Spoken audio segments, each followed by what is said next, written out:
Bonjour à tous. Dieu vous bénisse au nom de Jésus. Que sa grâce soit sur vous au nom de Jésus. Que la main du Seigneur te visite là où tu es ce matin, là où tu es en ce jour, de là où tu me suis, de l'endroit où tu me suis. Je veux te dire que quel que soit le sujet pour lequel tu t'es connecté, quel que soit le besoin qui est dans ta vie, quelle que soit la nature de la situation dans laquelle tu te trouves, quel que soit l'état de tes affaires, quel que soit l'état de ton foyer, ce jour, là où tu es connecté à ce programme, Dieu agira dans ta vie.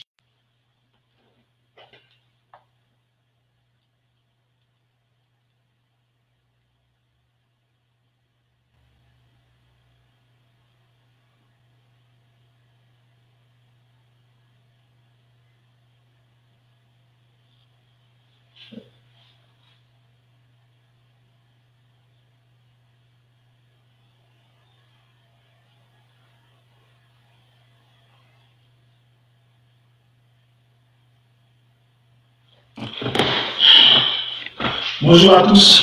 Dieu vous bénisse au nom de Jésus. Que sa grâce soit sur vous au nom de Jésus.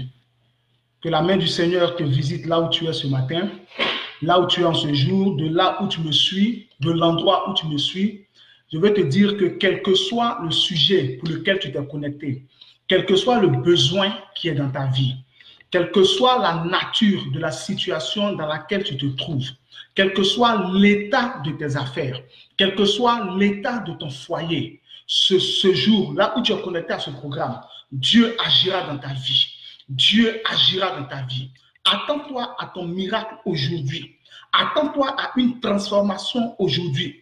Attends-toi à une percée financière aujourd'hui. Attends-toi à ton enfantement aujourd'hui. Attends-toi à ton mariage aujourd'hui. Attends-toi à un travail aujourd'hui. Là où tu es connecté à ce programme, Dieu se manifestera dans ta vie.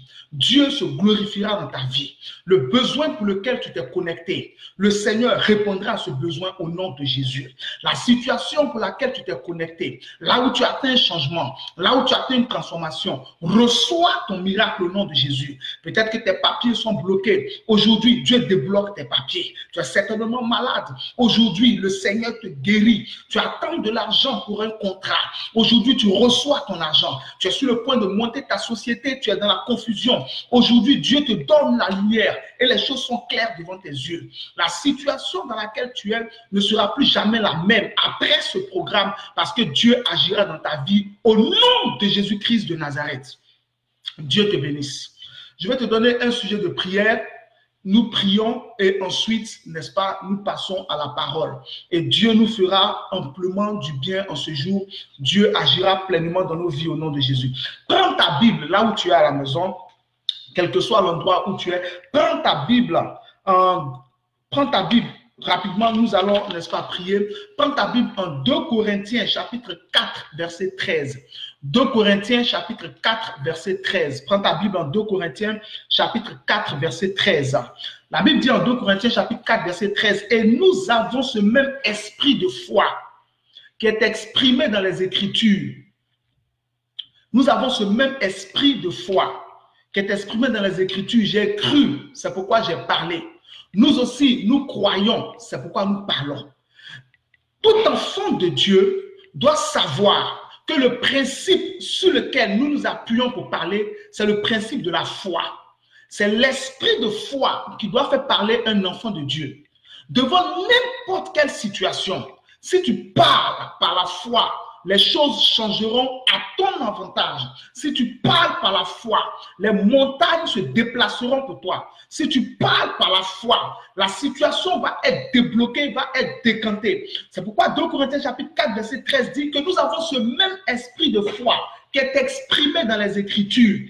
Qui est exprimé dans les Écritures. C'est un esprit, la foi est un esprit. Et la foi est exprimée dans la parole de Dieu. La foi est connectée à la parole de Dieu. Et elle dit ceci clairement. J'ai cru, c'est pourquoi j'ai parlé.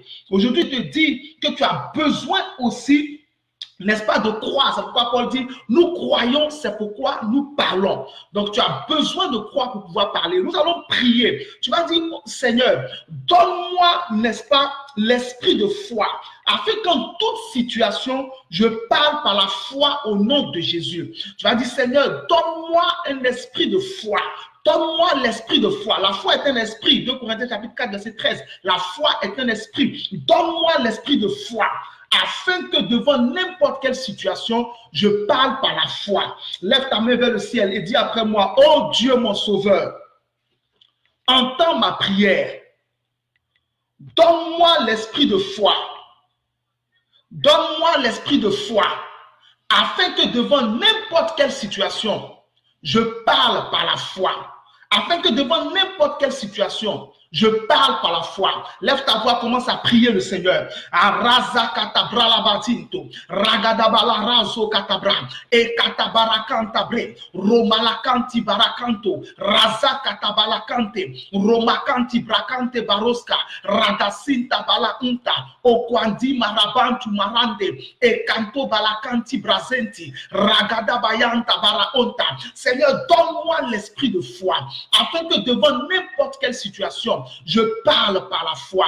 Donne-moi l'esprit de foi, afin que devant n'importe quelle situation, je parle par la foi. Rabakanta brosa katabra. Devant mes défis, que je parle par la foi. Devant mes ennemis, que je parle par la foi. Devant n'importe quel état, devant n'importe quelle situation, devant n'importe quel challenge, donne-moi de parler par la foi. Donne-moi de parler par la foi. Donne-moi de parler par la foi. Au nom de Jésus-Christ de Nazareth. Amen. À partir d'aujourd'hui, frère, le Seigneur t'accorde l'esprit de foi. Et dans n'importe quelle situation, tu parles par la foi. Et Dieu honorera ta foi. Et tu es exaucé au nom de Jésus. Amen. Je prie, n'est-ce pas? Je prie et nous commençons. Nous passons directement à la parole de Dieu. Père, je te rends grâce. Je bénis ton Saint-Nom. Je lève ton Saint-Nom. Prends le contrôle de ce temps, Seigneur. Guéris les malades, ressuscite les morts, console ceux qui ont le cœur brisé, rends libres les captifs et les opprimés, annonce la bonne nouvelle aux pauvres, ouvre les yeux des aveugles, montre au monde entier que c'est toi le Fils de Dieu, au nom de Jésus. Amen. Dieu te bénisse. Dieu te bénisse au nom de Jésus-Christ de Nazareth. Le thème, Dieu bénisse chacun de vous, tous ceux qui sont connectés, que le Seigneur vous bénisse. Je vous salue dans le nom du Seigneur Jésus.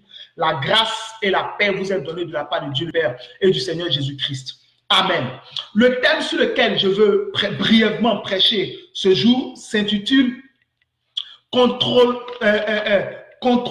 le lieu de sa naissance. Contrôler le lieu de sa naissance. Prends ta Bible dans Matthieu chapitre 2, verset 3 à 6. Matthieu chapitre 2, verset 3 à 6. J'ai déjà dit que si tu prends la décision de suivre mes programmes, il faudra déjà obligatoirement avoir une Bible. Mais en plus de la Bible, il faut avoir, n'est-ce pas, de quoi noter. Parce que je te donnerai toujours de quoi écrire. Prends ta Bible, Matthieu chapitre 2, verset 3 à 6. Matthieu chapitre 2, verset 3 à 6. Donc, le thème sur lequel je veux brièvement prêcher, c'est le suivant: contrôler, n'est-ce pas, son lieu de naissance. La Bible dit en Matthieu chapitre 2, verset 3 à 6, le roi Hérode, ayant appris cela, fut troublé et tout Jérusalem avec lui. Verset 4, il assembla tous les principaux sacrificateurs et les scribes du peuple, et il s'informa auprès d'eux du lieu où le Christ devait naître. Verset 5. Ils lui dirent à Bethléem en Judée, car voici ce qui était écrit par le prophète. Et toi, Bethléem, terre de Juda, tu n'es certes pas la moindre entre les principales villes de Juda, car de toi sortira un chef qui paîtra mon peuple, Israël. De toi sortira un chef qui paîtra mon peuple, qui paîtra Israël, mon peuple. Matthieu chapitre 2, verset 3 à 6. Donc, voici le texte que nous avons lu. Et le texte nous donne une information capitale. Personne dans ce monde n'est né entre le ciel et la terre. Tout le monde est né dans un lieu précis, dans un endroit précis. Des mages sont venus à Jérusalem et ont demandé au roi Hérode où se trouve le roi qui vient de naître, parce qu'ils ont vu son étoile. Hérode ne savait pas où se trouvait cet enfant, ce roi qui venait de naître. Hérode a été troublé parce qu'il était lui-même roi. Il a vu en la naissance de cet enfant, n'est-ce pas, une grande rivalité. Qu'est-ce qu'il a fait? Il a immédiatement réuni les sacrificateurs, les souverains sacrificateurs, les scribes, les anciens du peuple, pour savoir le lieu où devait naître cet enfant. Comme j'ai dit, personne n'est né entre le ciel et la terre. Nous sommes tous nés dans un endroit précis. Et en ce qui concerne la naissance du Seigneur Jésus-Christ, le prophète Michée avait déjà annoncé ça. Quand on parle du prophète, ici on parle de Michée. Et vous pouvez voir cette prophétie dans Michée chapitre 5, verset 1. Le prophète Michée avait annoncé que le Christ allait naître à Bethléem, en Judée, n'est-ce pas? Parce que il a dit dans la prophétie, ô toi Bethléem, tu n'es certes pas la moindre d'entre toutes les villes de Juda, car de toi sortira un chef qui paîtra Israël, mon peuple. Donc, le lieu où le Christ est né, c'est Bethléem. Et cette prophétie nous donne une information capitale par rapport à la gestion de notre destinée. Tout lieu où nous naissons a une histoire. Tout lieu où nous naissons a une influence sur notre destinée. Ta vie peut prendre une certaine tournure en fonction de l'endroit où tu es né. Ta vie peut prendre une orientation en fonction de l'endroit où tu es né. Tous ceux qui sont nés, si quelqu'un est né, n'est-ce pas, dans un avion, même en rigolant, les gens vont dire, toi, tu dois être un pilote, parce qu'il est né dans un avion. Si quelqu'un naît sur un stade de football, en rigolant, les gens vont immédiatement dire, toi, tu es certainement appelé à être un footballeur, parce que tu es né dans un stade de football. Si quelqu'un naît dans un bidonville, on dit, mon frère, toi, tu es né pour être pauvre, parce que tu es né dans un bidonville. Si quelqu'un naît, n'est-ce pas, à Washington, quelqu'un naît à la Maison Blanche, on dira, toi, tu es né pour être un grand, parce que tu es né à la Maison Blanche dans un endroit où les grands s'asseyent. Les grands en Amérique s'asseyent. Le lieu où tu nais influence forcément ta vie. Pendant que tu es en train de m'écouter, je ne sais pas dans quel endroit tu es né. Je ne sais pas dans quel pays tu es né. Ah, il y a des gens qui sont nés. Quand quelqu'un naît en Afrique, on dit il n'a pas beaucoup de chances pour réussir. Quand quelqu'un naît en Europe, on dit il a beaucoup de chances pour réussir. Donc tu vois, bien aimé, que le lieu où tu nais influence forcément ta vie. Moïse n'est même pas né sur l'eau, mais Moïse a été mis sur l'eau parce que ses parents ne voulaient pas qu'il soit tué. Mais quand la fille du pharaon a trouvé Moïse, elle a appelé Moïse tirer des eaux, comme s'il était né sur l'eau, parce qu'elle l'a trouvé sur l'eau. Elle s'est dit qu'elle a mis au monde sur l'eau. Donc l'endroit où tu es né influence fortement ta vie. Pendant que tu es en train de m'écouter, je ne sais pas dans quel endroit tu es né. Je ne sais pas dans quel pays tu es né. Je ne sais pas dans quel continent tu es né. Je ne sais pas si tu es né sur un continent favorable. Je ne sais pas si tu es né sur un continent défavorable. Je ne sais pas si tu es né dans un pays favorable. Je ne sais pas si tu es né dans une ville défavorable. Mais ce que je sais, c'est que la puissance de Dieu a la capacité de renverser toute situation. Alors si tu es né dans un endroit défavorable, à partir de cet instant où tu m'écoutes, jusqu'à ce que Dieu ait terminé avec toi, l'endroit où tu es né te sera favorable au nom de Jésus. Si tu es né dans un pays où on dit les gens n'ont pas la chance de réussir, cette parole ne te concernera plus au nom de Jésus. Si tu es né dans une ville où on dit les gens n'ont pas de chance de réussir, cette parole qui a été libérée ne te concernera plus au nom de Jésus. Parce que Dieu se donnera la responsabilité de renverser ce qui était contre toi. Jésus est né à Bethléem. Bethléem était une ville de Judée et Bethléem a une histoire. Et autour de la naissance de Jésus, autour du lieu de naissance de Jésus, des événements se sont passés. Frère, je veux te parler de quelque chose de sérieux en ce jour. Dieu m'a envoyé faire ce direct parce qu'il veut récupérer, n'est-ce pas, la gloire qui était cachée, la gloire qui avait été masquée. Le jour de ta naissance, dans l'endroit où tu es né, cette gloire qui t'avait été volée, Dieu veut te la redonner. Cette gloire qui t'avait été arrachée à ta naissance, Dieu veut te la redonner. Cette gloire qui avait été enveloppée par le diable, Dieu veut te la redonner. Jésus est né à Bethléem. Et Bethléem a une histoire. Écoute-moi attentivement. La Bible dit en Genèse chapitre 35, au verset 19, que Rachel, la femme de Jacob, est morte sur le chemin d'Éphrath. Ephrata. On disait Ephrate ou Ephrata. Elle est morte sur le chemin d'Ephrata, qui est Bethléem. Numéro 1 que je vais te dire.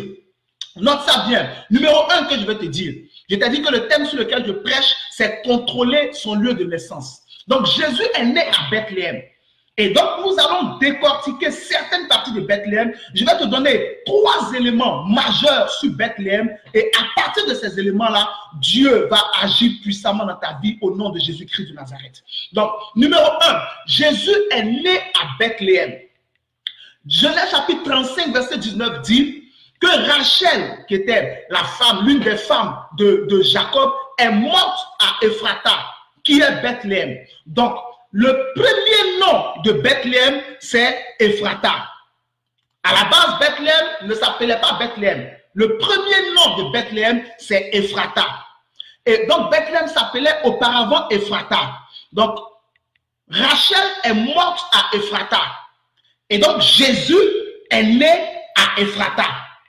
Je ne sais pas si tu me suis. Genèse chapitre 35, verset 19. La Bible dit que Rachel est morte et fut enterrée sur le chemin d'Ephrata, qui est Bethléem. Donc, en fait, c'est Ephrata qui a été transformé plus tard en Bethléem. Le nom Ephrata a été remplacé par Bethléem. Or, Ephrata signifie fructueux. Donc, si Rachel, si le lieu s'appelait Ephrata et que plus tard le lieu a été appelé Bethléem, et qu'on dit dans Matthieu chapitre 2, versets 5 à 6 que Jésus est né à Bethléem, c'est que Jésus est né à Ephrata. Or, Ephrata signifie fructueux. Ayakatabara. Ephrata signifie fructueux. Frère, j'ai fouillé et le sens de fructueux est terrible et grand. Fructueux, c'est tout ce qui est rentable. Quand on dit que quelque chose est fructueux, c'est quelque chose qui est rentable. Quand on dit que quelque chose est fructueux, c'est quelque chose qui procure des profits financiers, des profits en argent. Quand on dit que quelque chose est fructueux, c'est quelque chose qui produit des résultats avantageux. Quand on dit que quelque chose est fructueux, c'est quelque chose qui est bénéfique. C'est quelque chose qui est fécond. C'est quelque chose qui porte son fruit. Donc Jésus est né sur une terre qui était fructueuse. Jésus est né sur une terre bénéfique. Jésus est né sur une terre qui produisait ses fruits. Jésus est né sur une terre qui produisait des résultats avantageux. Jésus est né sur une terre qui produisait du profit en argent. Il était donc fructueux dès sa naissance. Il a hérité de cette fécondité par rapport au lieu où il est né, par rapport à l'endroit où il est né. Jésus est devenu immédiatement fructueux. Là où tu es né, je ne sais pas comment l'endroit s'appelle. Je ne sais pas quel est le nom, la signification de la ville dans laquelle tu es né. Peut-être que la ville dans laquelle tu es né, ce n'est pas la signification, ce n'est pas fructueux, mais au contraire, c'est stérile. Peut-être que le nom du village où tu es né, ce n'est pas fructueux, mais c'est stérile. Ce n'est pas riche, mais c'est pauvre. Peut-être que le pays où tu es né montre qu'il y a des difficultés, il y a des problèmes, mais je suis là pour t'annoncer une bonne nouvelle. C'est que Jésus est né à Ephrata, et Ephrata veut dire fructueux. Et de même que le Seigneur est né sur un territoire fructueux, l'endroit où toi tu es né, même s'il n'était pas fructueux, aujourd'hui il est remplacé par l'endroit où Jésus est né. Parce que tu es fils de Dieu, par la foi en Jésus-Christ. Ce qui n'était pas fructueux dans le lieu de ta naissance devient fructueux par le lieu de naissance de Jésus. À partir de cet instant, tout ce qui était stérile dans le lieu où tu es né est remplacé par la fécondité qui se trouve à Ephrata, là où Jésus est né. Donc Ephrata voulait dire fructueux. Et Jésus est né sur un territoire fructueux, un territoire qui produit ses fruits. Et j'ai étudié ma Bible. J'ai constaté cette fécondité-là dans la vie de Jésus. Partout où le Seigneur est passé, il a réussi. Partout où le Seigneur est parti, il a eu du succès. Il n'y a pas eu un seul endroit où Jésus est parti et il a été vaincu. Partout où Jésus est parti, c'est lui qui a dominé. C'est lui qui a régné. Frère, cette bonne onction qui se trouvait dans le nom du lieu où Jésus est né a été récupéré par le Seigneur et cela a agi dans sa vie. Tu as besoin de récupérer ce qui est bon dans le lieu où tu es né, ce qui est bon dans le nom du lieu où tu es né. Tu as besoin de contrôler ça par la puissance de Dieu afin d'attirer sur toi les avantages de la bénédiction. Et aujourd'hui, tu rentres en contact avec les bénédictions d'Ephrata qui sont dans ton Seigneur et dans ton Dieu, Jésus-Christ. Partout où Jésus est passé, Jésus a eu du succès. Oh my God. Partout où Jésus est passé, Jésus a eu du succès. Il n'a pas échoué quelque part. Pourquoi? Parce qu'il est né sur une terre fructueuse. Il était donc fructueux. J'ai regardé les finances de notre Seigneur, le côté financier de Jésus. Et j'ai découvert dans les Écritures que Jésus n'a pas eu de problème d'argent. Jésus n'a pas eu de problème de finances. Il était fructueux dans les finances. Quand on prend 2 Corinthiens chapitre 8, verset 9, la Bible nous dit en 2 Corinthiens chapitre 8, verset 9, que vous savez, nous connaissons la grâce de notre Seigneur Jésus, qui, de riche qu'il était, pour vous, s'est fait pauvre, afin que par sa pauvreté, vous soyez enrichis. Ce verset nous donne une information terrible. Jésus n'a jamais été pauvre, mais il s'est fait pauvre à cause de nous qui étions pauvres, de sorte qu'en étant en contact avec lui, nous puissions hériter de la richesse qu'il a laissée sur place et que nous quittions la pauvreté. Jésus était fécond dans l'argent. Jésus était fructueux dans les finances. La vie financière de Jésus était stable. La vie financière de Jésus était abondante. Jésus n'avait pas de problème d'argent. C'est ce que Paul exprime dans ce verset. C'est ce qu'il exprime dans ce passage de Corinthiens chapitre 8, verset 9, quand il dit nous connaissons quelle est la grâce de notre Seigneur Jésus, qui de riche qu'il était, pour nous s'est fait pauvre, afin que par sa pauvreté, nous soyons enrichis. Jésus n'a pas eu de problème d'argent. Quand je prends Luc chapitre 8, verset 1 à 3, la Bible dit que Jésus allait de ville en ville et de village en village. Les 12 l'accompagnaient et avec des femmes qui avaient été guéries d'esprits malins et de maladies. Marie, dite de Magdala, de laquelle il avait chassé 7 démons. Jeanne, la femme de Chouza, l'intendant d'Hérode, et plusieurs autres qui l'assistaient de leurs biens. Luc chapitre 1, verset 8, et verset 1 à Luc chapitre 8, verset 1 à 3, et plusieurs autres qui l'assistaient de leurs biens. Jésus n'a jamais manqué de rien. Ayakatabaro. Jésus n'a jamais manqué d'argent. La parole que Dieu a libérée en Osée, en Agé du moins chapitre 2, verset 8, où l'Éternel dit, l'argent est à moi, l'or est à moi. Cette parole-là s'est accomplie dans la vie de Jésus. Et Jésus était véritablement fécond et fructueux. Il produisait du fruit du côté financier. Frère, je ne sais pas quel est l'état de tes finances pendant que tu m'écoutes. Je ne sais pas quel est l'état de tes affaires pendant que tu m'écoutes. Je ne sais pas quel est l'état de ton compte bancaire pendant que tu m'écoutes. Je ne sais même pas. Peut-être que là où tu m'écoutes, tu ne sais même pas comment payer ton loyer. Mais je suis là de la part du Saint-Esprit pour t'annoncer une bonne nouvelle. La Bible dit en 2 Corinthiens chapitre 8, verset 9, que la grâce de Jésus, c'est qu'il s'est fait pauvre, de riche qu'il était, afin que par sa pauvreté, toi, tu sois enrichi. Jésus était fructueux dans les finances. C'est pourquoi là où tu es en train de m'écouter, cette grâce que Jésus portait sur lui et qui le rendait riche, cette même grâce, elle vient sur toi au nom de Jésus. Il n'avait pas de problème d'argent. Le Seigneur n'avait aucun problème d'argent. Le Seigneur n'était pas pauvre. Donc, il n'est pas normal que tu sois pauvre. Ce n'est pas normal que tu sois dans la misère. Ce n'est pas normal que tu sois obligé d'aller commander ton pain. Ce n'est pas normal que tu ailles de banque en banque pour prendre des dettes. Ce n'est pas normal que tu ailles voir des gens pour les supplier de te prêter de l'argent. Ce n'est pas normal. Cela n'est pas écrit dans la Bible. La Bible dit le contraire de cette situation. La Bible annonce en 2 Corinthiens chapitre 9, du verset 9 à 11, la Bible dit, selon qu'il est écrit, il a fait des largesses, il a donné aux indigents, car sa justice dure à toujours. Celui qui fournit de la semence au semeur et du pain pour sa nourriture vous fournira et vous multipliera la semence. Il augmentera les fruits de votre justice. Vous serez de sorte enrichis à tous égards pour toutes sortes de libéralité. Dieu a prévu de t'enrichir à tous égards pour que toi tu sois capable d'aider d'autres personnes, pour que tu sois capable d'aider ta famille, pour que tu sois capable d'aider d'autres personnes. Il a prévu de t'enrichir à tous égards. Donc Corinthiens chapitre 9, verset 9 à 11, c'est ce que je viens de te citer. Dieu a prévu de te donner de la semence. Dieu, dans toutes les affaires que tu fais, Dieu a prévu de te multiplier les fruits de ta justice. Et il a prévu que tu sois enrichi à tous égards, afin que tu puisses être capable de manifester toutes sortes de libéralité. En Colossiens chapitre 3, verset 16, la Bible dit que la parole de notre Seigneur demeure avec vous dans toute sa richesse.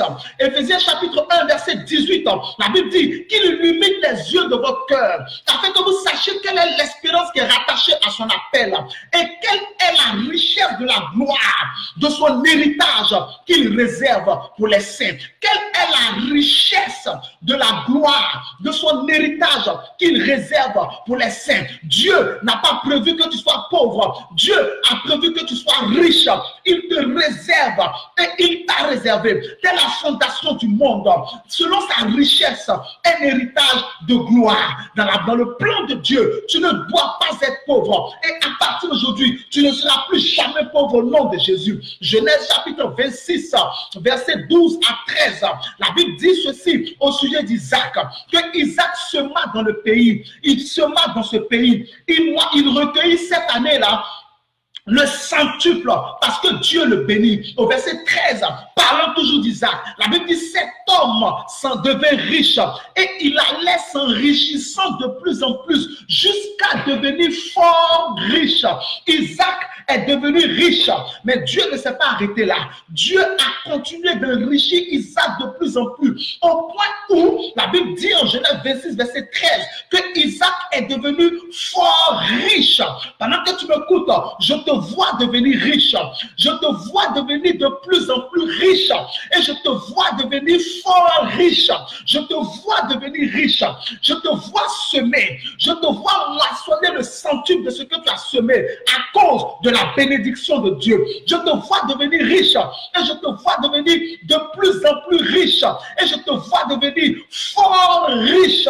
Je ne te vois pas devenir pauvre, mais je te vois allant t'enrichissant de plus en plus au nom puissant de Jésus-Christ de Nazareth. En Éphésiens chapitre 2, verset 8, l'apôtre Paul dit, et moi qui suis le moindre de tous les saints, cette grâce m'a été accordée pour que j'annonce aux païens quelles sont les richesses incompréhensibles qui sont en Christ. Oh, yakatabaras katabe. Tu ne peux pas avoir un tel Dieu. Tu ne peux pas avoir un Dieu si riche et puis être obligé de t'endetter pour vivre. Cela n'est pas la volonté de Dieu. Tu ne peux pas avoir le Christ qui contient et qui possède des richesses incompréhensibles.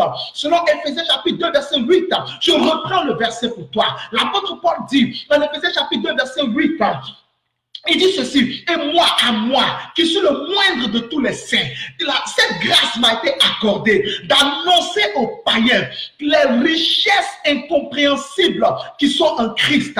Il y a des richesses qui dépassent ton entendement et qui sont en Christ. Ces richesses sont pour toi au nom de Jésus. Ces richesses sont pour toi au nom de Jésus. Ces richesses sont pour toi au nom de Jésus. Je regarde encore ma Bible. Ma Bible me dit en Romains chapitre 10, verset 12.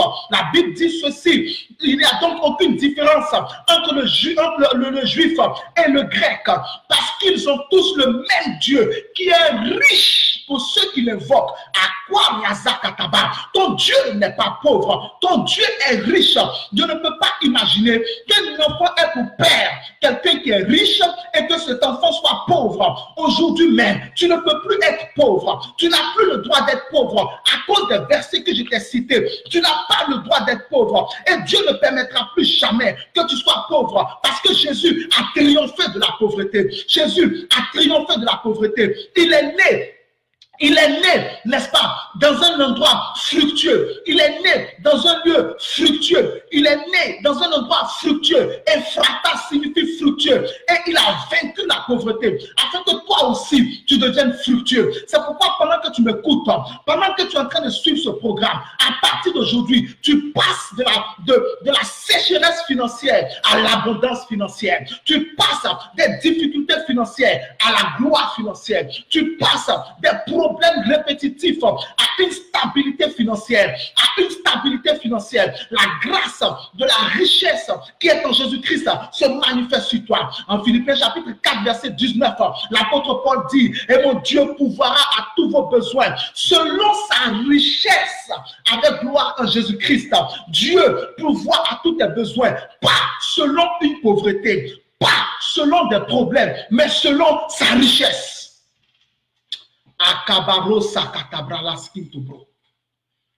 Dans le ministère, j'ai lu ma Bible. J'ai vu aussi que dans son ministère, Jésus était fructueux. Dans tes affaires, oh Yakataba, je sens l'onction de la prière. Là où tu es chez toi, tu es en train de me suivre. Mais toi, je sens l'onction de la prière. Et quand je libère les paroles, dis Amen fortement chez toi.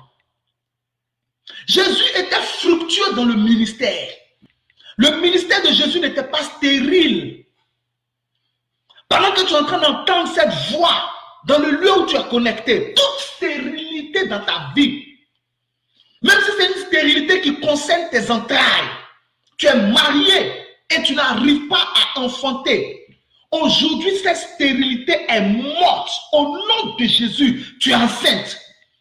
Toute stérilité dans tes affaires. Tu fais des affaires, tu n'as pas de clients. Tu es dans le ministère, ça ne bouge pas, ça ne décolle pas. Toute cette stérilité-là, elle est morte au nom de Jésus. Jésus était fructueux et il avait du succès dans le ministère.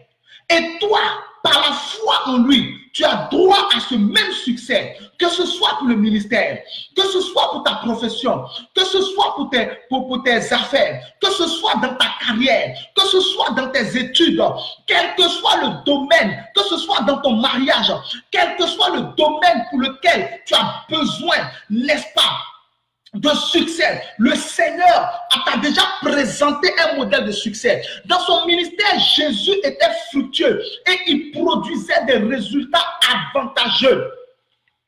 En Marc chapitre 1, verset 28, la Bible dit sa renommée se répandit aussitôt dans tous les lieux, tous les environs de la Galilée. Sa renommée se répandit. À partir d'aujourd'hui, tu m'écoutes, tu ne serviras plus jamais Dieu dans l'anonymat. Ta renommée se répandra au nom de Jésus. Ton magasin que tu as ouvert ne sera plus jamais inconnu des clients. Ta renommée se répandra au nom de Jésus. La société que tu as créée ne sera plus jamais dans l'anonymat. Elle ne sera plus jamais méconnue. Mais Dieu accorde à cette société une renommée incroyable. Dans la région où tu te trouves, les gens entendront parler de toi. Dans la région où tu es, les gens entendront parler de toi. Là où tu fais tes affaires, les gens entendront parler de toi. Là où tu as ouvert ton église, les gens entendront parler de toi. Là où tu as monté ton ministère, les gens entendront parler de toi. Là où tu travailles, les gens entendront parler de toi. Selon Marc chapitre 1, verset 28, la Bible dit la renommée de Jésus se répandit aussitôt dans tous les environs de la Galilée. En Matthieu chapitre 9,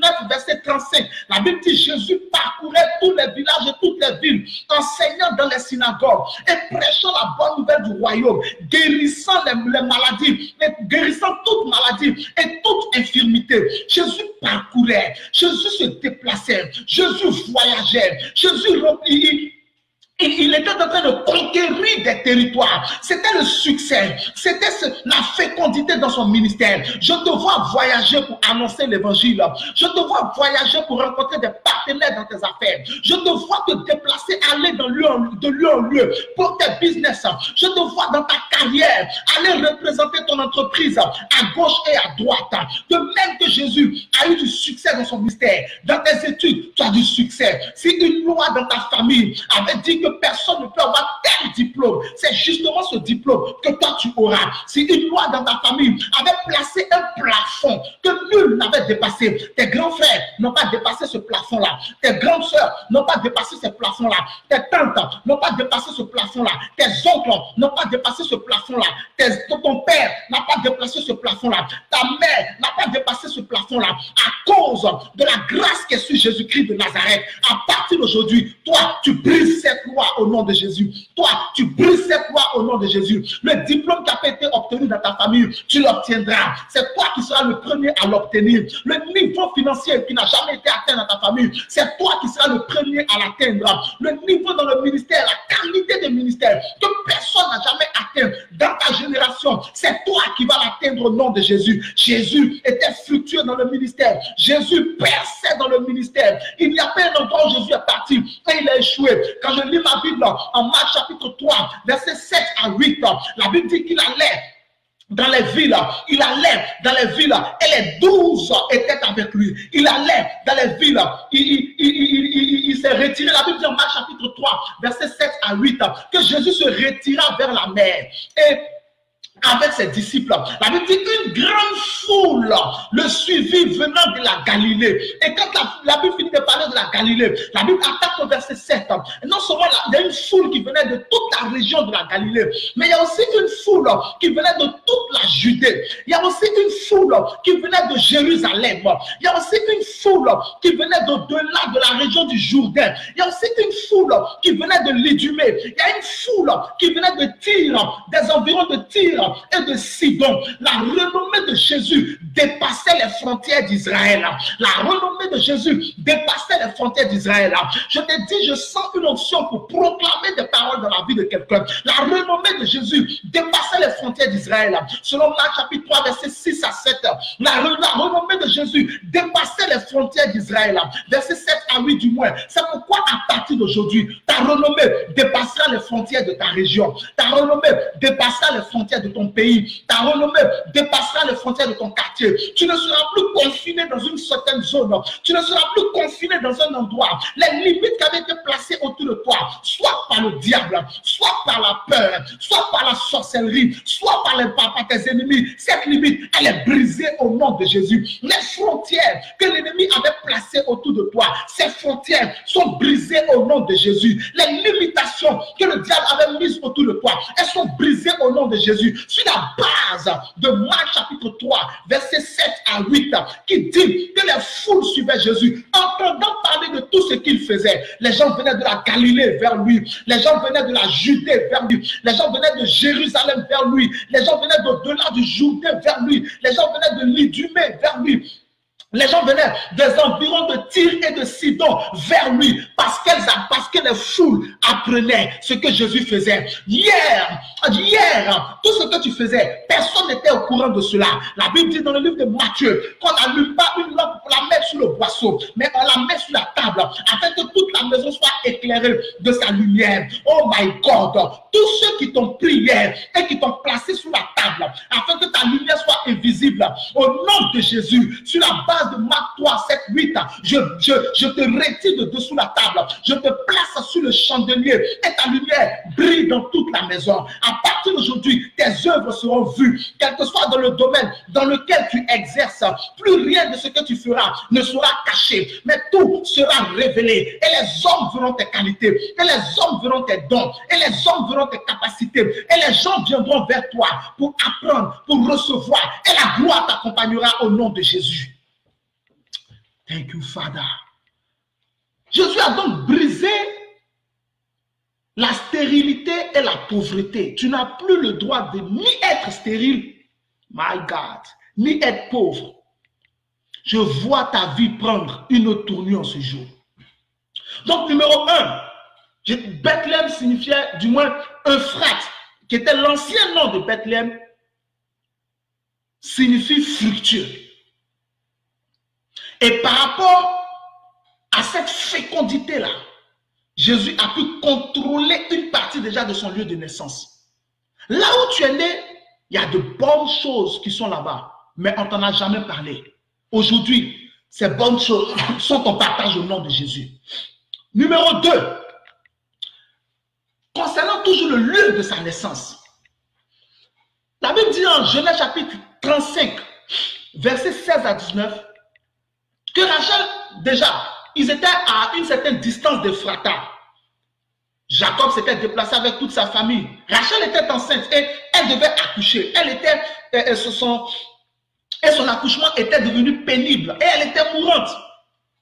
La Bible dit qu'elle a accouché d'un garçon. La sage-femme lui a dit, prends courage, tu vas mettre au monde un garçon. Elle a accouché d'un garçon. Et on va revenir après sur le garçon. Mais elle est morte et elle était enterrée à Ephrata, qui est Bethléem. Un esprit de mort a été libéré sur Ephrata, sur Bethléem. Un esprit de mort a été libéré sur le lieu où Jésus est né. Quand Jésus est né, les jours qui ont suivi sa naissance, selon Matthieu chapitre 2, à partir du verset 16 à 19, je viens de te dire qu'un esprit de mort avait été déposé à Bethléem. Genèse chapitre 35, verset 19. Rachel est morte sur ce lieu-là. Et c'est là que Jacob l'a enterré. Un esprit de mort s'est positionné là. Jésus est né à Bethléem. L'esprit de mort s'est activé. Matthieu chapitre 2, verset 16 à 18. La Bible dit que lorsque Hérode se rendit compte que les mages s'étaient joués de lui, il est rentré dans une grande colère et il ordonna, il envoya tuer tous les enfants de 2 ans et au-dessous à Bethléem et dans tout son territoire. Un esprit de mort a commencé à travailler dans le lieu où Jésus est né, quelques jours après sa naissance. C'était ce lien-là qui avait été déposé par la mort de Rachel sur le même lieu. Alors le lieu où Jésus est né a été attaqué par ce même esprit de mort. Et Hérode a envoyé tuer tous les enfants de 2 ans au-dessous parce que son objectif, c'était de tuer Jésus. Donc, un esprit de mort s'est mis en chasse de Jésus immédiatement. La Bible dit que Jérémie avait prophétisé cette situation-là. Jérémie chapitre 31, verset 15. Jérémie a dit, on entend des cris à Rama, des pleurs et de grandes lamentations. Rachel pleure ses enfants et refuse d'être consolée parce qu'ils ne sont plus. Rachel n'était pas là quand Jésus est né. Mais même quand Jérémie est venu, Jérémie n'a pas connu Rachel. Mais quand Dieu dit par le Saint-Esprit, par la bouche du prophète Jérémie, que Rachel pleure ses enfants, Dieu déjà est en train de dire que la mort de Rachel sur ce lieu-là va impacter la vie de ceux qui vont naître dans cet endroit. Et qu'il y a un esprit de mort qu'il faut briser. Il y a un esprit de mort qu'il faut supplanter. Il y a un esprit de mort qu'il faut désactiver. Il y a un esprit de mort qu'il faut lier et qu'il faut chasser. Mais personne n'est intervenu. Personne n'a réglé ce problème. La prophétie est tombée dans les oreilles de sourds. Et la prophétie s'est accompli malheureusement. Après les jours où Jésus est né, la mort a frappé plusieurs enfants et la mort s'est mise après lui. J'ai lu ma Bible et j'ai remarqué que tout le ministère de Jésus était poursuivi par la mort. Les pharisiens voulaient le tuer, les hérodiens voulaient le tuer, les sadducéens voulaient le tuer. Tout le monde était après lui. Les gens cherchaient chaque fois à le lapider, chaque fois à le faire mourir. Et à la fin, ils l'ont poursuivi ainsi. Mais Jésus, étant conscient de cette situation spirituelle, n'a pas accepté que la mort qui avait frappé, n'est-ce pas, Rachel et cet esprit de mort qui s'était positionné à Ephrata, parce que le diable savait qu'à Bethléem, qui s'appelait Ephrata auparavant, le Messie allait naître, quelqu'un qui avait une grande étoile allait naître. Le lieu où tu es né, le diable a contaminé d'avance cet endroit parce qu'il avait vu ton étoile. L'endroit où tu es né a été d'avance contaminé par le diable parce qu'il avait vu ton étoile. Le lieu où tu es né a été corrompu par Satan à cause de toi, parce qu'il a vu ton étoile. Comme Satan savait que Jésus allait naître sur cet endroit, Satan savait que le Messie allait naître sur cet endroit.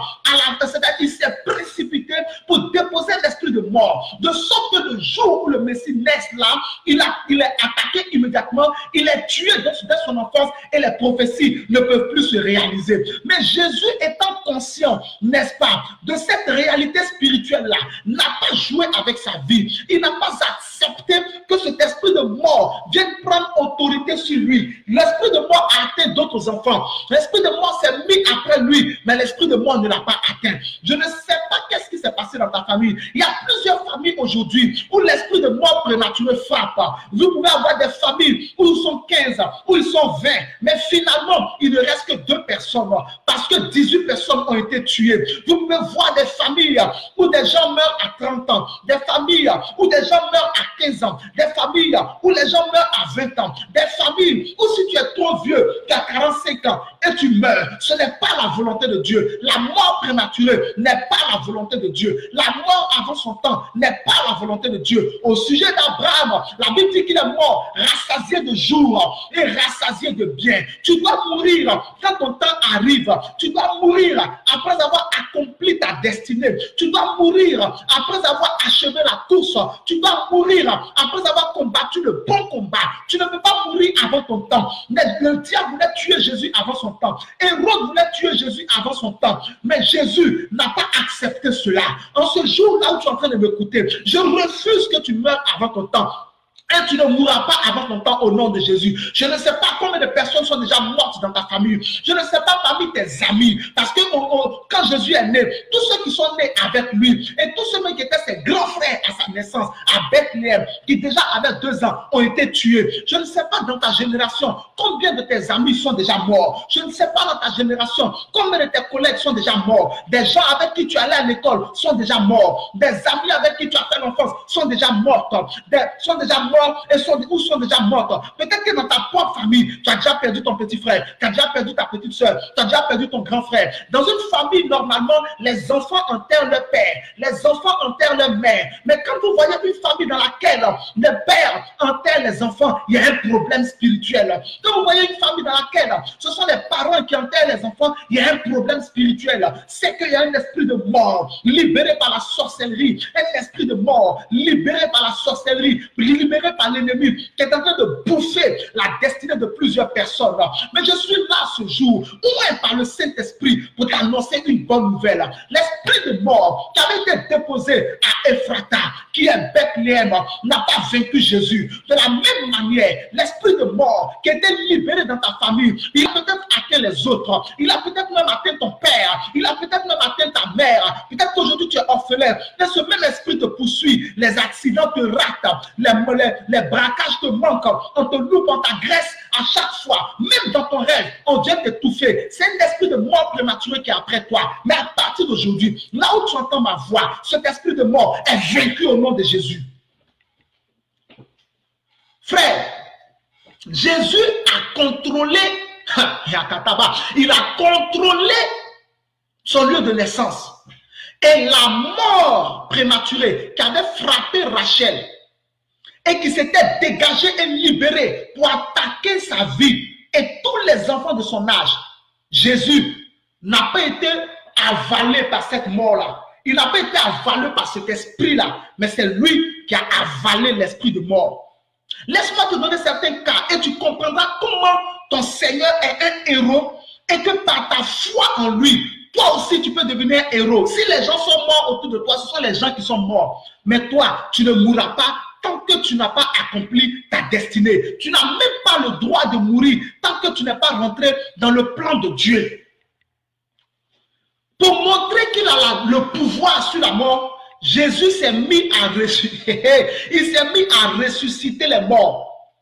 Pour dire que cette prophétie de Jérémie, Jérémie 31, verset 15, on a entendu des pleurs à Rama, des cris, des grandes lamentations. Rachel pleure ses enfants parce qu'ils ne sont plus et elle refuse d'être consolée. Cette prophétie-là, Jésus dit, ça ne me concerne pas. Si d'autres personnes sont mortes, moi, ça ne me concerne pas. Cet esprit de mort ne m'atteindra pas au nom de Jésus. Frère, tu n'as pas le droit de mourir à 35 ans. Tu n'as pas le droit de mourir à 40 ans. Ce n'est pas normal.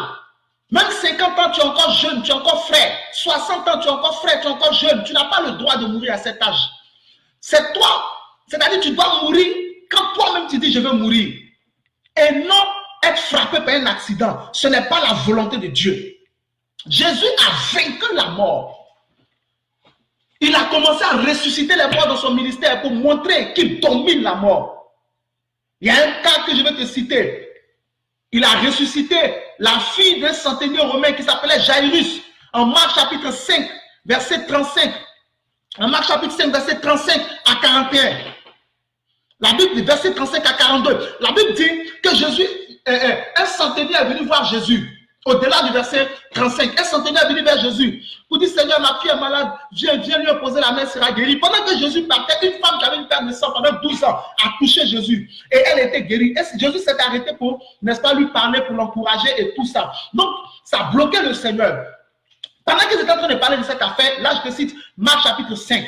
Donc, pendant qu'ils étaient en train de parler de cette affaire, les serviteurs de Jairus sont venus pour dire, ta fille est déjà morte, ne torture plus le maître. Jésus a dit au monsieur, ne t'inquiète pas, crois seulement. Ils sont donc arrivés au domicile du monsieur. Quand ils sont arrivés au domicile du monsieur, il y avait déjà les pleureurs et les pleureuses qui avaient commencé leur ministère. Quand Jésus les a vus, il dit, arrêtez votre ministère, arrêtez de faire tout ce bruit, parce que la petite fille n'est pas morte, elle dort. Quand quelqu'un dort, on ne fait pas du bruit, on le laisse se reposer. C'est pour cela que lorsque Jésus, en Marc chapitre 5, toujours, après le verset 42, en Marc chapitre 5, Jésus, lorsqu'il était, en Marc chapitre 4, du moins, verset 35, en Marc chapitre 4, à partir du verset 35, lorsque Jésus était dans la barque avec ses disciples, et qu'il dormait à la poupe, et qu'il y avait la tempête qui s'est levée, lorsqu'il s'est levé, souvenez-vous de ce que Jésus a dit à la tempête, il dit, tais-toi. Il a dit au vent, tais-toi. Pourquoi il a dit tais-toi? Parce qu'il dormait. Quand quelqu'un dort, on ne fait pas du bruit, on ne le dérange pas. Donc, Marc chapitre 5, à partir du verset 35 jusqu'au verset 42, Jésus arrive au domicile de Jairus. Les gens font du bruit. Il dit, mais vous faites du bruit, pourquoi? La petite fille n'est pas morte, elle dort. Les gens commencent à se moquer de lui. Il a chassé tout le monde. Il a pris Pierre, Jacques et Jean. Il a pris Jairus, il a pris sa femme. Ils sont rentrés dans la pièce où se trouvait la petite fille. Jésus a regardé la petite fille. Il dit, Talita, Koumi, ce qui signifie jeune fille, je te le dis, lève-toi. À l'instant, la petite fille qui était morte s'est réveillée de la mort. Par ce miracle, Jésus a commencé à montrer à l'esprit de mort prématuré qui s'était positionné à Bethléem pour le détruire, que tu es trop petit pour m'attaquer. Tu es trop petit pour m'attaquer. Je ne sais pas quel sorcier qui a positionné l'esprit de mort pour t'attaquer. Mais je lui dis aujourd'hui, au nom puissant de Jésus, il est trop petit pour t'attaquer. Il ne pourra pas t'attaquer. Il ne pourra pas tenir. Il ne pourra pas tenir. Quand le diable a vu ça, le diable dit, oh, c'est un seul cas. Tu ne peux rien faire. Moi, je vais t'atteindre. Tu ne pourras rien faire. C'est une seule résurrection que tu as faite. D'ailleurs même, je n'étais même pas prêt et puis tu m'as surpris. Jésus dit, il n'y a pas de problème. Deuxième cas de résurrection. La Bible dit en Luc chapitre 7, du verset 11 au verset 15. Jésus alla dans une ville appelée Naïm. Il avait ses disciples avec lui et une grande foule le suivait.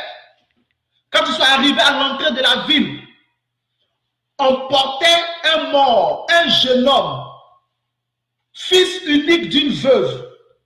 Et la veuve pleurait. On portait l'enfant en terre. Makaya Bazar. Quand Jésus a vu la femme pleurer, il était ému de compassion. La Bible dit que Jésus est allé vers la femme. Et il a dit à la femme, ne pleure pas. Quand il a vu le dire à la femme, ne pleure pas, il est allé vers le cercueil. La Bible dit qu'il a touché le cercueil. Ceux qui portaient Ayaka, Makateboro, ceux qui portaient le cercueil se sont arrêtés net. Je ne sais pas qui transporte une mauvaise nouvelle pour l'envoyer vers toi. Je ne sais pas qui transporte un malheur pour l'envoyer vers toi. Mais je le stoppe. Au nom de Jésus, le malheur ne viendra pas vers toi. La mauvaise nouvelle qui était préparée ne viendra pas vers toi au nom de Jésus. Jésus a stoppé le cercueil. Il a stoppé ceux qui portaient l'enfant en terre. La Bible dit qu'il s'est tourné vers le jeune homme, vers le cadavre. Et il a dit au cadavre, en regardant le cadavre, il a vu Satan. En regardant Satan, il a vu la mort. Il dit quand il a ressuscité la fille de Jairus, tu dis c'était un hasard. Tu dis c'est rien. Mais je vais te montrer que l'esprit de mort que tu as envoyé après moi ne m'atteindra jamais. Jeune homme, je te le dis, lève-toi. Et à l'instant même, l'enfant s'est levé. Il a pris, il a donné, n'est-ce pas, à sa mère. La mort dit c'est rien. À cause de 2 morts. Mais c'est rien. Tu ne pourras rien faire. Moi, je suis puissant. Jésus dit d'accord. Et la mort dit, d'ailleurs même là, il venait à peine de mourir. Comme ils étaient encore frais, c'est pourquoi tu as fait quelque chose. Je n'ai pas encore eu le temps de les bloquer. C'est parce qu'ils n'étaient pas encore dans mes casiers. S'ils étaient déjà dans mes casiers, toi, tu n'aurais pas pu les ressusciter. Jésus dit, il n'y a pas de problème. Mets-toi à l'aise. Alors là, on quitte. On a quitté Marc chapitre 5, verset 35 à 42. On a quitté Marc chapitre 5. On est rentré dans Luc chapitre 7, verset 11 à 15. Quand la mort a vu ça, elle a commencé à continuer à bavarder. Jésus dit, il n'y a pas de problème. Mets-toi à l'aise. On va maintenant dans Jean chapitre 11. Jean chapitre 11. Directement. Arrivé dans Jean chapitre 11. Qu'est-ce qui se passe dans Jean chapitre 11? La mort frappe, verset 41 à 44. La mort frappe l'ami de Jésus, Lazare. On vient dire à Jésus d'abord que Lazare est malade. Jésus reste. Parce qu'il a un défi à relever. Il veut se faire respecter vis-à-vis de la mort. On dit à Jésus, Lazare est malade. Il reste. Il attend. Lazare meurt. Un jour, Jésus reste. 2 jours, Jésus reste. 3 jours, Jésus reste. 4 jours, la mort a eu le temps de le mettre dans son casier. La mort a eu le temps de l'attacher, de le lier. La mort a eu le temps de boucler, de mettre le cadenas. La mort a eu le temps de lui donner un numéro dans le séjour des morts. Lazare, c'est fini, on ne peut plus le faire sortir de là-bas. Maintenant, Jésus se lève et puis il arrive. Verset 41 à 44. Lorsque Jésus arrive à Béthanie, la Bible dit que Jésus dit enrouler la pierre. Quand ils ont roulé la pierre, il s'est placé devant, à l'entrée où se trouve, c'est-à-dire que l'entrée de la bouche du tombeau. Jésus s'est placé à l'entrée. Toute la foule était là. Les gens qui étaient venus pleurer, les gens qui étaient venus aux funérailles, les amis, tout le monde était là. Et puis Jésus s'est positionné. Il a dit qu'il a levé la tête vers le ciel. Et il a dit, Père, je te rends grâce de ce que tu m'as exaucé. Pour moi, je sais que tu m'exauces toujours. Mais j'ai parlé à cause de cette foule. Quand il disait cette foule, il parlait de la foule de démons aussi qui étaient autour. Il parlait de la foule des esprits de mort, la foule des démons qui étaient là et qui attendaient selon eux son échec pour se réjouir afin de continuer à l'attaquer. Je ne sais pas qui attend que tu échoues dans la vie. Peut-être que là où tu es en train de m'écouter, quelqu'un attend que tu échoues dans la vie pour dire qu'il a raison. Quelqu'un attend que tes affaires meurent pour dire qu'il est fort. Quelqu'un attend que ton foyer meure, que tu tombes dans le divorce pour dire qu'il est fort. Mais je te dis une chose, cela n'arrivera pas au nom de Jésus. Jésus a regardé, il dit, j'ai prié, j'ai parlé à cause de cette foule afin qu'ils sachent que c'est toi qui m'as envoyé. La Bible dit, après avoir dit cela, il cria d'une voix forte, Lazare, sors. Et la Bible dit, et le mort sortit. Il avait les mains et les pieds liés de bandes. Et il y avait son visage était enveloppé d'un linge.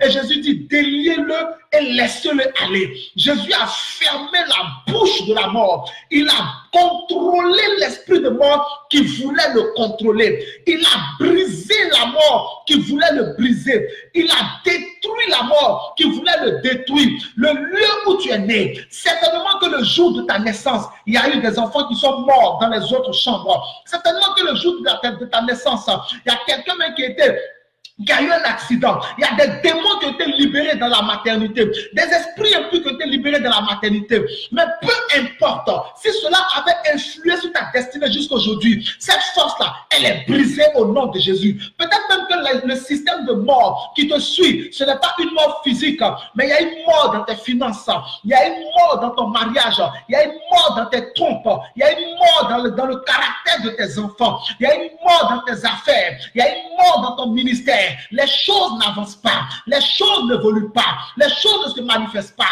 Tu sais que ce que tu es en train de faire est bon. Les autres font, ils réussissent. Toi, tu fais, tu ne réussis pas. Parce qu'il y a un esprit de mort. Quand tu investis ton argent quelque part, quelque chose vient gâter cet investissement. Quand tu te mets dans une relation, le mariage n'est jamais l'aboutissement de cette relation. Tu ne comprends pas ce qui se passe. Il y a certainement un esprit de mort qui est en train de vrai dans ta vie. Mais je te forme en ce jour que Jésus a désactivé la mort, que Jésus a vaincu la mort. Ce n'est pas terminé. Le jour de sa crucifixion, en Matthieu chapitre 27, verset 50 à 52, la Bible dit que lorsque Jésus était sur la croix, il a poussé, il a soupiré, il a poussé un cri et il a expiré. Quand il a expiré, la Bible dit que le voile du temple s'est déchiré du haut jusqu'en bas. Après que le voile du temple soit déchiré, la terre trembla. Quand la terre a tremblé, la Bible dit que les sépulcres, c'est-à-dire les tombeaux, se sont ouverts et les corps des saints ressuscitèrent. Makaya bakata, rokoto zakata. Quel que soit ce qui avait été enterré, si tes affaires avaient été enterrées, aujourd'hui tes affaires ressuscitent. Si tes affaires avaient été enterrées, aujourd'hui tes affaires ressuscitent. Si tes trompes avaient été enterrées quelque part, aujourd'hui tes trompes ressuscitent. Si ton argent avait été enterré quelque part, aujourd'hui, ton argent sort de terre, ton argent ressuscite. Si tes diplômes avaient été enterrés, ton intelligence avait été enterrée, tes connaissances avaient été enterrées, tes talents avaient été enterrés, ton ministère avait été enterré. Si elle avait pris un de tes habits pour l'enterrer quelque part, afin que la mort te suive partout, cet habit-là, il prend feu au nom de Jésus. Si elle avait mis tes ongles, elle avait pris tes ongles pour les mettre dans un temple satanique, le feu répond là-bas au nom de Jésus. Je ne sais pas ce qui t'appartient, qui avait été enterré. Je ne sais pas ce qui est à toi, qui avait été enterré, pour que tu meurs, pour que tu perdes, pour que tu échoues, pour que tu sois pauvre, pour que tu sois dernier. Mais je te dis une chose, en 2 Timothée, chapitre 1, verset 10, la Bible dit, il a manifesté par la venue de notre Seigneur Jésus-Christ, qui a réduit la mort à l'impuissance et mis en évidence la vie et l'immortalité par l'évangile. 2 Timothée 1, 10 dit, Jésus a réduit la mort à l'impuissance et il a mis en évidence la vie et l'immortalité. Aujourd'hui même, la mort est réduite à l'impuissance dans ta vie. Quel que soit le domaine où la mort avait frappé ton existence, cette mort est désactivée au nom de Jésus. Elle est remplacée par la vie et par l'immortalité sur la base de 2 Timothée chapitre 1, verset 10. Si la mort avait frappé dans tout ce que tu faisais, tu n'as pas encore tes papiers, tu te bats pour avoir tes papiers, tu ne sais pas pourquoi tu es bloqué. L'esprit de mort qui avait mis sa main sur ton dossier, il est détruit au nom de Jésus, il est réduit à l'impuissance.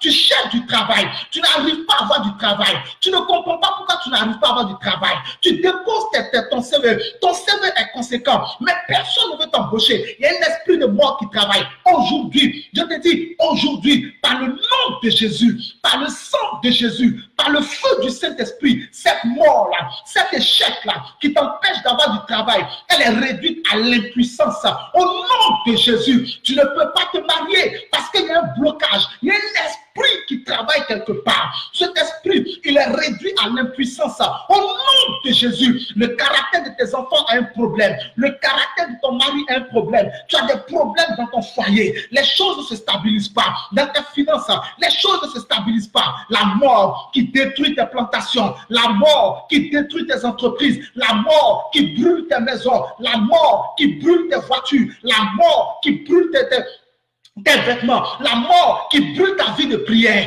Tu veux prier, tu dors. Tu veux lire la Bible, tu dors. Tu veux jeûner, tu as faim comme si c'est la première fois que tu jeûnes. Tu veux te consacrer au Seigneur, mais tu n'arrives pas à avoir la force. Cette mort spirituelle, aujourd'hui, elle est réduite à l'impuissance. Sur la base de 2 Timothée chapitre 1, verset 10, tu es délivré de cette mort. Tu es délivré de cette mort. Ton argent est délivré de la mort. Tes biens sont délivrés de la mort. Tes enfants sont délivrés de la mort. Ton mari est délivré de la mort. Ta femme est délivrée de la mort. Tes affaires sont délivrées de la mort. Ta carrière est délivrée de la mort. Tes papiers sont délivrés de la mort. Tes entrailles sont délivrées de la mort. Ton mariage est délivré de la mort. Tu es délivré de la mort. Jéhovah te délivre. Jéhovah te délivre. Jéhovah te délivre. El Olam te délivre. El Elyon te délivre. Jéhovah Shalom te délivre. Jéhovah Tikenu te délivre. Jéhovah Sabaoth te délivre. El Elyon te délivre. Dieu te délivre. Jéhovah Jireh te délivre. À partir de ce jour, Adonai intervient dans ta vie. La mort est partie. La mort est partie. La mort est partie. La mort est partie. Tu es délivré au nom de Jésus. Tu es délivré au nom de Jésus. Jamais plus tu n'auras les cauchemars. cauchemars. Jamais plus tu seras attaqué. Jamais plus tu seras étranglé. Quiconque viendra t'étrangler dans ton songe, il sera lui-même étranglé par ses propres mains. Parce que Dieu te préservera. Dieu te préservera. Dieu te préservera. Dieu te préservera. Dieu te préservera. Dieu te préservera. Dieu te préservera. Il a réduit à l'impuissance la mort. La mort ne peut plus avoir de puissance sur toi. Tes projets verront le jour. Tes projets verront le jour. Tous tes projets qui sont enfouis dans le tiroir, qui n'ont jamais pu se réaliser, aujourd'hui, je les déterre. Aujourd'hui, je les déterre. Et tes projets verront le jour. Tes contrats qui sont là suspendus depuis des années, depuis des siècles, tu les as même oubliés. Tu recevras un coup de fil de quelqu'un qui t'avait fait une promesse. Et cette personne, elle est activée, elle tient sa promesse. Attends-toi à recevoir un mail, attends-toi à recevoir un message, attends-toi à recevoir un courriel, attends-toi à recevoir un courrier. Dieu agit dans ta vie, Dieu agit dans ta vie, Dieu agit dans ta vie. Comme Jésus a contrôlé son lieu de naissance et la mort a été désactivée. Aujourd'hui, la mort est désactivée dans ta destinée. Kalabasa katabra. Regado zakata. Numéro 3.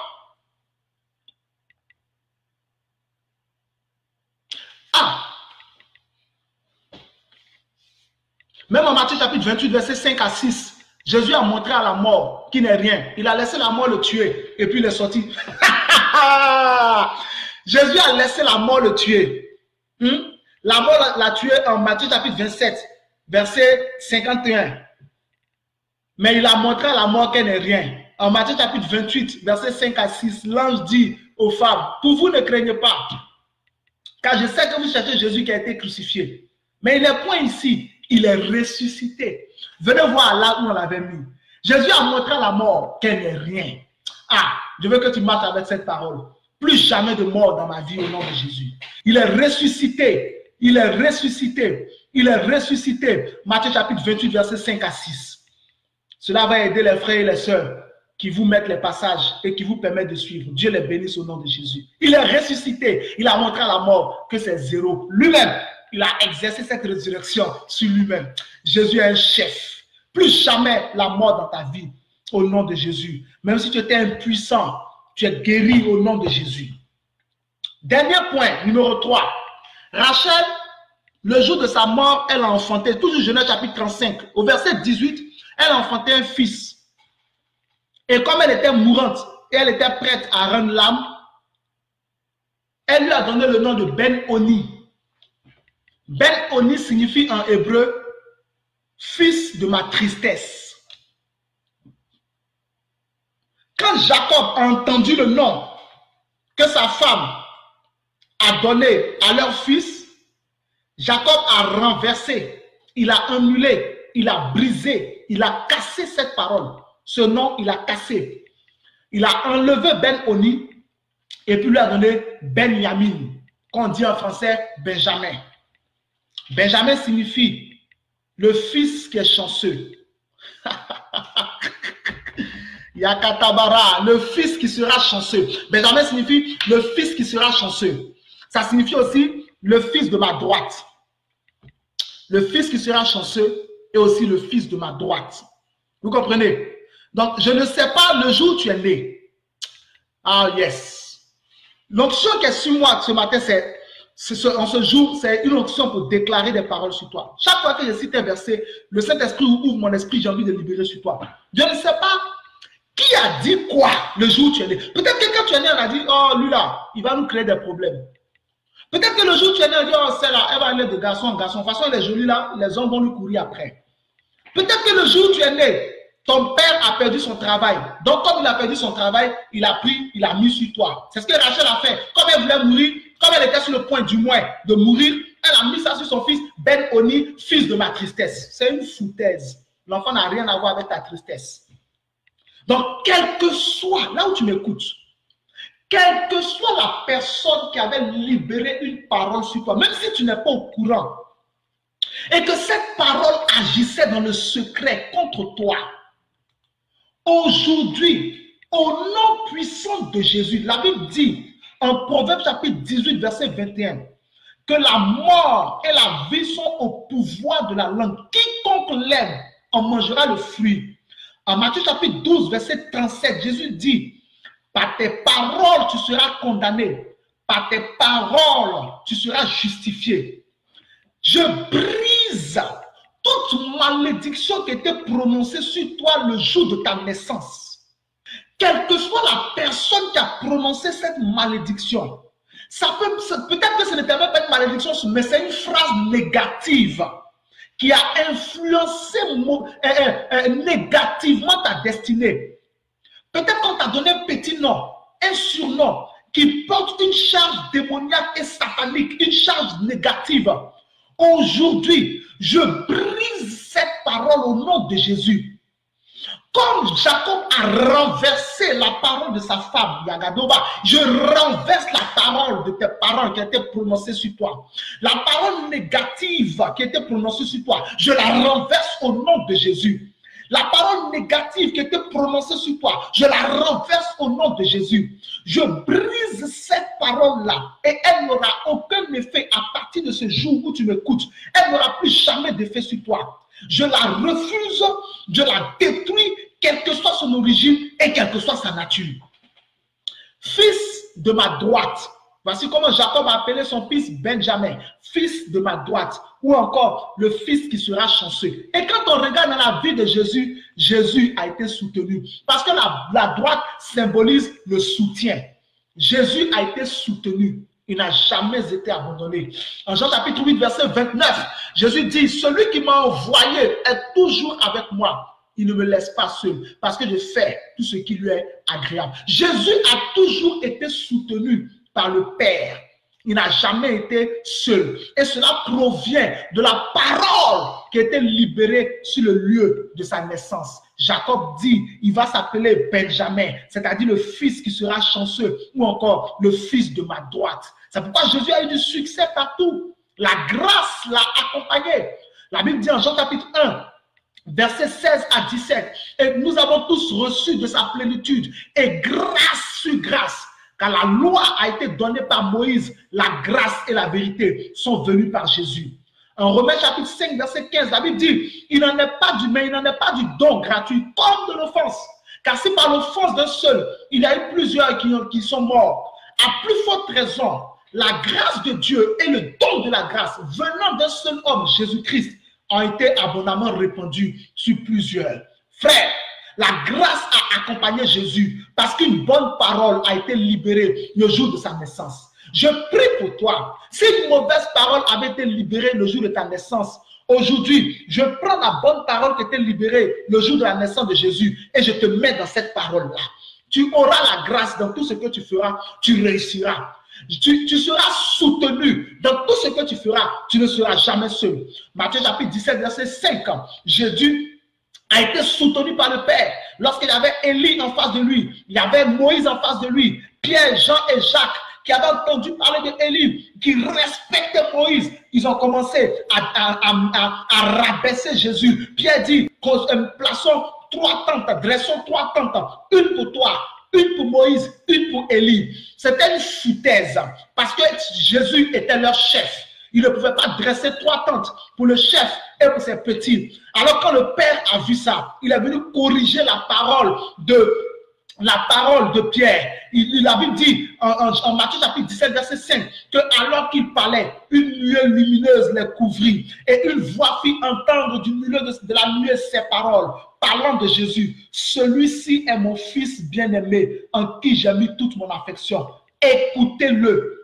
Quand il a fini de parler, la nuit est partie. Moïse et Élie avaient disparu. Pierre a compris que Jésus devait être écouté. Dieu, le Père, venait de soutenir son fils. Or, Jacob avait dit Benjamin, qui signifie le fils de ma droite. Et je t'ai expliqué que la droite, c'est le soutien. Alléluia. En Matthieu chapitre 3, verset 17, le jour de son baptême, quand il est sorti des eaux, les cieux se sont ouverts. Et la Bible dit, une voix a fait entendre ces paroles des cieux. Celui-ci est mon fils bien-aimé en qui j'ai mis toute mon affection. Jésus a été soutenu par son Père partout où il est allé. Je ne sais pas si tu as toujours été abandonné. Je ne sais pas si tu as toujours lutté seul. Mais à partir d'aujourd'hui, Dieu te donne des soutiens. Dieu te donne des soutiens. Des soutiens sur le plan financier, des soutiens sur le plan technique, des soutiens sur le plan moral, des soutiens sur le plan spirituel. Tu ne seras plus jamais seul. Tu ne vas plus te battre seul. Mais Dieu t'apportera le soutien au nom de Jésus. En Marc chapitre 16, verset 19, la Bible dit, et le Seigneur monta dans les cieux et il s'assit à la droite de Dieu. Ayakamaro Zakatabarande. En Acte chapitre 7, verset 56, Étienne dit, je vois les cieux ouverts et le Fils de l'homme assis à la droite de Dieu. Jésus était soutenu par le Père. Jésus était soutenu par le Père. Partout où il allait, le Père était avec lui. Le Père était avec lui. Alors à partir d'aujourd'hui, partout où tu iras, tu seras soutenu. Tu ne seras plus jamais seul. Tu ne vas plus lutter seul. Tu ne vas plus te battre seul. Mais Dieu te donnera des bienfaiteurs. Des gens qui vont alléger ton fardeau. Des gens qui vont t'assister. Des gens qui vont te soutenir. Que ce soit dans ton ministère, que ce soit dans ton travail, que ce soit dans ta carrière, que ce soit dans tes affaires, que ce soit dans le foyer. Peu importe le domaine dans lequel tu es, que ce soit dans les études. Je ne peux pas citer tous les domaines de la vie, mais je te dis une chose, Dieu te soutiendra. Non seulement Dieu lui-même te soutiendra, mais Dieu t'emmènera des hommes et des femmes qui te soutiendront. En Nombre, il est écrit que Our et Aaron ont soutenu les bras de Moïse. Dieu emmènera des personnes pour soutenir tes bras. Dieu emmènera des personnes pour soutenir tes genoux. Dieu emmènera des personnes pour soutenir tes chevilles. Dieu ne te laissera plus te battre seul, mais tu auras du soutien et tu auras de la grâce. Partout où tu iras, tu connaîtras le succès au nom puissant de Jésus. Et aujourd'hui, là où tu m'écoutes, ton lieu de naissance est contrôlé. Tout ce qui était négatif dans le lieu où tu es né a disparu et cela ne te concerne pas. Si tu es né dans un bidonville, ça c'était l'affaire d'avant. Si tu es né dans un endroit où on agressait les gens, ça c'était avant. Si tu es né dans un endroit où tout le monde devient brigand, ça c'était avant. Si tu es né dans un village réputé de sorciers, ça c'était avant. Mais à partir d'aujourd'hui, tu rentres dans la grâce de Jésus. Tu es fructueux. Tu es fructueux, tu es béni, tu es soutenu, tu es assisté, tu perces dans tout ce que tu fais. Et les négativités de ton lieu de naissance ne te toucheront plus. Mais c'est tout ce qui est bon qui t'atteindra. Tout ce qui est fructueux t'atteindra. Tout ce qui est béni t'atteindra. Tout ce qui est soutenu t'atteindra. Tout ce qui est grâce t'atteindra. Tout ce qui est faveur est ton partage. Tu es béni au nom de Jésus. Partout où tu iras, tu auras du succès au nom de Jésus. Amen. Dieu te bénisse abondamment. Oh Karabaza Katabura, la Katura Bazanti, Ikwandebala. Je vais te donner un sujet de prière à Kayabara. Ok. Le temps est parti. Je te donne ce sujet de prière. Tu peux prier à la maison. Mais je vais prier immédiatement pour toi, pour terminer. Donc voici le sujet que je te donne. Tu peux prier chez toi à la maison. Avec.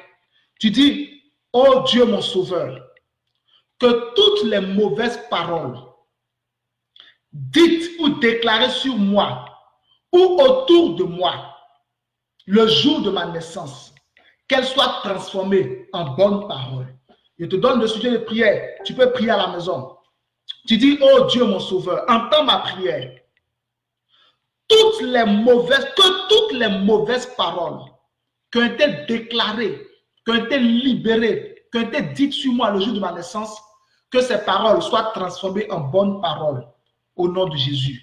Même si ces paroles étaient déclarées autour, qu'elles soient transformées en bonnes paroles au nom de Jésus. Donc tu peux prier à la maison avec ça au nom de Jésus. Je vais prier pour toi et puis nous allons terminer. Dieu te bénisse. J'espère que tu es béni par ce programme au nom de Jésus. Je prie pour toi. Kayabara gadaza gadazo gadabara gada. Si tu es malade, mets la main là où il y a mal katabaro. Mets la main là où tu as mal. Que Dieu, Akara, Zapatubala, je prie au nom de Jésus, que toute maladie dans ta vie meure au nom de Jésus. Que l'asthme meure au nom de Jésus. Que la stérilité meure au nom de Jésus. Que l'onchocercose meure au nom de Jésus. Que les rhumatismes meurent au nom de Jésus. Que toute infection meure au nom de Jésus. Que le cancer meure au nom de Jésus. Quelle que soit la maladie qui est dans ton corps, que ce soit l'hypertension, elle est morte au nom de Jésus. Si c'est le diabète, il est mort au nom de Jésus. Si c'est la tuberculose, elle est morte au nom de Jésus. Si c'est le VIH, il est mort au nom de Jésus. Si c'est le paludisme, il est mort au nom de Jésus. Si tu as des problèmes pour entendre, tes oreilles sont guéries au nom de Jésus. Si tu as des problèmes pour voir, tes yeux sont guéris au nom de Jésus. Si tu as des problèmes pour parler, ta langue est déliée au nom de Jésus. Si tu souffres de maladies au niveau de ton cœur est guéri au nom de Jésus. Si tu as des maladies dans ton estomac, tu es guéri au nom de Jésus. Si tu as des maladies dans tes os, tu es guéri au nom de Jésus. Si tu as des maladies dans tes muscles, tu es guéri au nom de Jésus. Si c'est ton enfant qui est malade, si c'est ton mari qui est malade, si c'est ta femme qui est malade, si c'est un de tes proches qui est malade et que tu veux que Dieu agisse dans sa vie, maintenant, Dieu agit. Il est guéri au nom de Jésus. Quelle que soit la maladie que tu connaissais, tu es guéri au nom de Jésus. Quelle que soit la maladie qui te frappait, tu es guéri au nom de Jésus. À partir de cet instant, si tu étais grabataire, couché sur un lit et tu ne pouvais pas te lever, je te l'ordonne au nom de Jésus. Lève-toi et marche. Lève-toi et marche.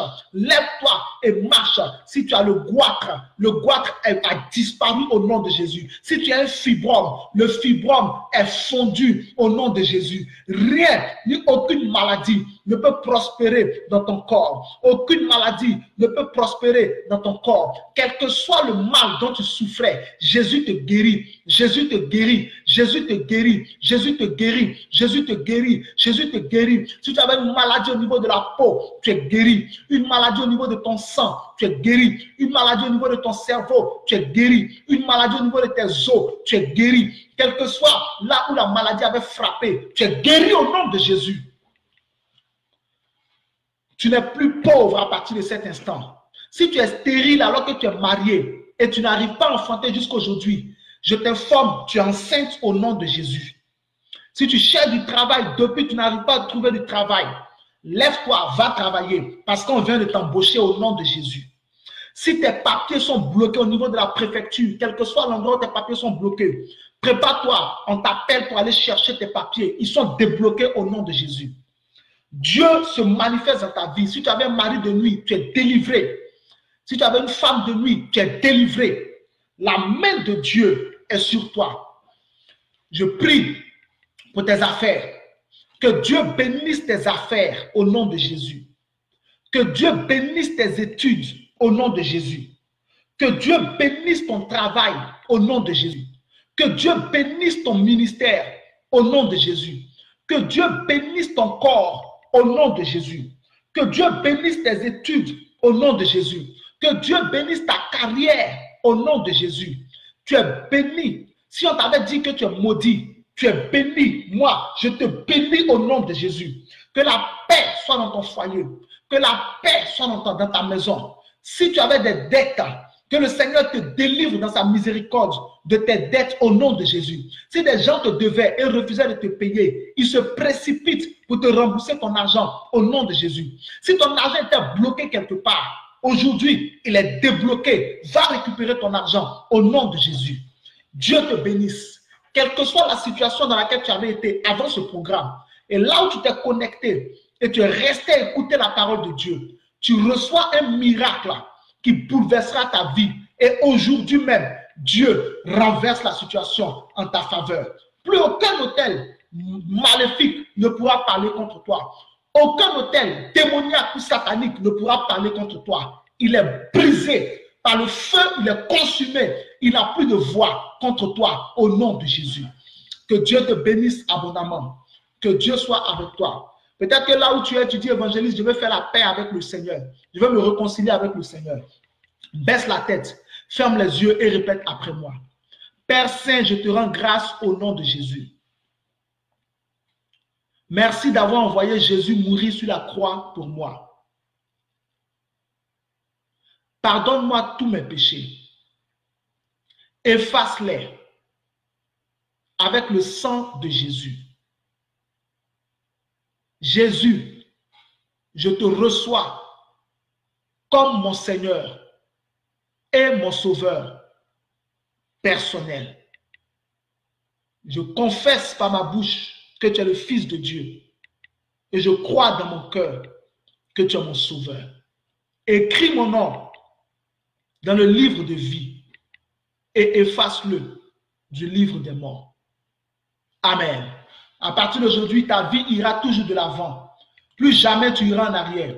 Tu seras toujours en haut. Tu ne seras plus jamais en bas. Tu seras toujours la tête. Tu ne seras plus jamais la queue. Dieu te bénisse au nom de Jésus. Amen. Merci à tous d'avoir été connectés. Dieu vous bénisse. Restez connectés sur mon mur, sur ma page.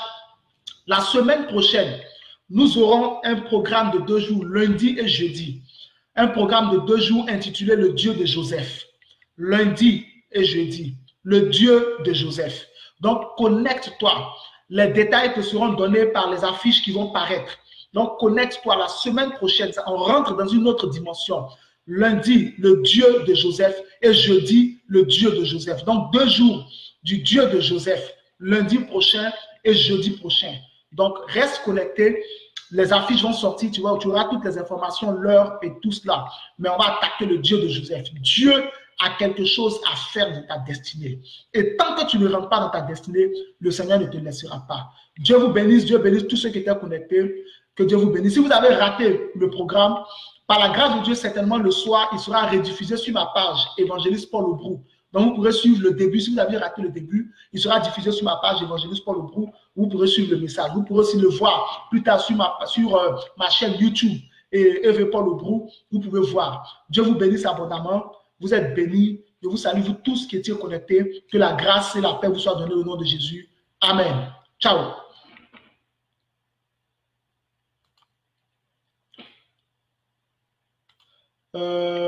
Oui, le numéro WhatsApp qui est affiché, si vous avez des sujets, vous voulez m'envoyer un message pour vos sujets pour que je prie pour vous, c'est pour cela que le numéro est là. Donc, vous pouvez enregistrer le numéro et puis m'écrire. Quand on finit le programme, là, vous m'écrivez en message, n'appelez pas directement. Si on est en direct que vous voulez appeler, là, vous pouvez appeler directement. Je réponds, je prie pour vous. Mais vous pouvez prendre le numéro WhatsApp 06 65 95 76 91. Et si vous avez des sujets, vous avez quoi que ce soit, vous m'écrivez et je vous répondrai au nom de Jésus. Voilà, cette information, elle était importante à donner, n'est-ce pas? Dieu vous bénisse. Ciao.